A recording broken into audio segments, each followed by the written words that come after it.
BYU wide receiver, special teams star, and friend of the program, Micah Simon, is with us to discuss the Utah game. Maybe you heard this week you're playing Utah. I did, but appreciate you for, making sure I knew. Last game of the season this year, and an independence that's never happened for BYU. It's typically been in September. So now you get the Utes after they've clinched their first ever Pac-12 South Division title. Final game of the regular season. What do you think about playing in late November?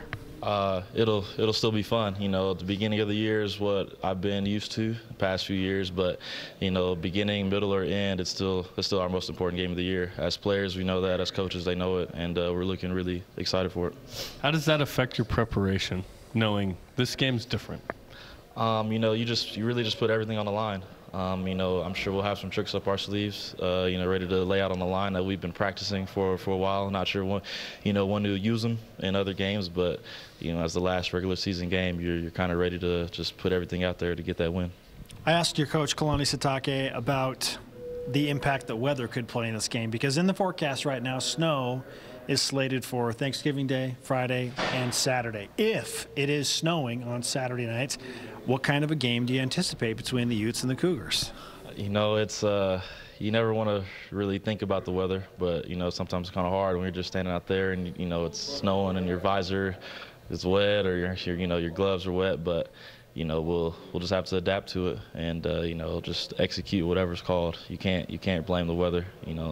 It's our job to go out there and make plays. You're 3-2 on the road, and you have 2 double-digit wins on the road. What is it about the road that has lended itself to some success for you guys this year? And that was in September. So how do you summon that September version?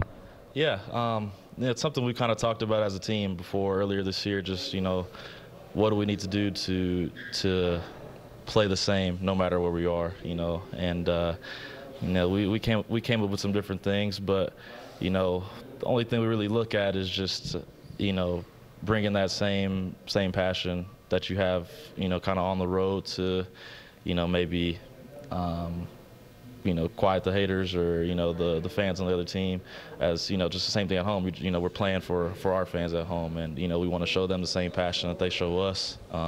They come out, they cheer for us, day in and day out, and we have to, be able to play well and, just give them something to look forward to.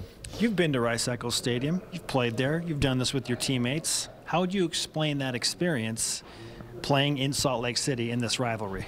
It's a real hostile environment. It's a fun environment, though. That's one of those stadiums that gets packed, well before game time, well before kickoff, and their fans will be rowdy and ready to go. But I love games like this.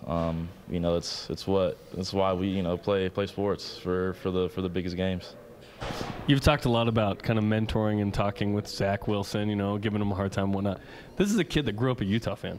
Now he's going to play for BYU against Utah. What's maybe something you might say to him this week to encourage him to be his best self Saturday? Just tell him to just to be himself. He's done that ever since he stepped on campus here. He hasn't changed for anybody, and that's one thing that I like about Zach is that he'll just play it straight, keep his head on right, and we'll just go out there and perform to the best of his ability. So I'll just tell him to keep preparing like he always does, and he'll play just fine. Keep reminding him he's in blue too, right? Yeah, I know. He might. I mean, his dad might sit in his maybe his Utah season ticket holder seats or something. Do you think Big Mike's gonna wear blue on Saturday? I would hope so, right? Yeah, he will. I'll give him a call and make sure he does, though. Okay. You mentioned Zach lowering the cadence of his voice in the huddle as well. Is that something that we're still working on as an offense with the quarterback? Yeah, he likes to blame it that sometimes he'll be a little sick or a little under the weather. But I'm like, bro, you're still 19, so it's okay. He's a teenager. Exactly, Crazy, right? So he just has to get in there, blue 80 now. Micah, we wish you the best of luck against Utah, and with all the power that we can muster, all the karma we can give you, we are giving it to you and BYU football for good things in Salt Lake City on Saturday night. Appreciate that for real. Thank you, guys.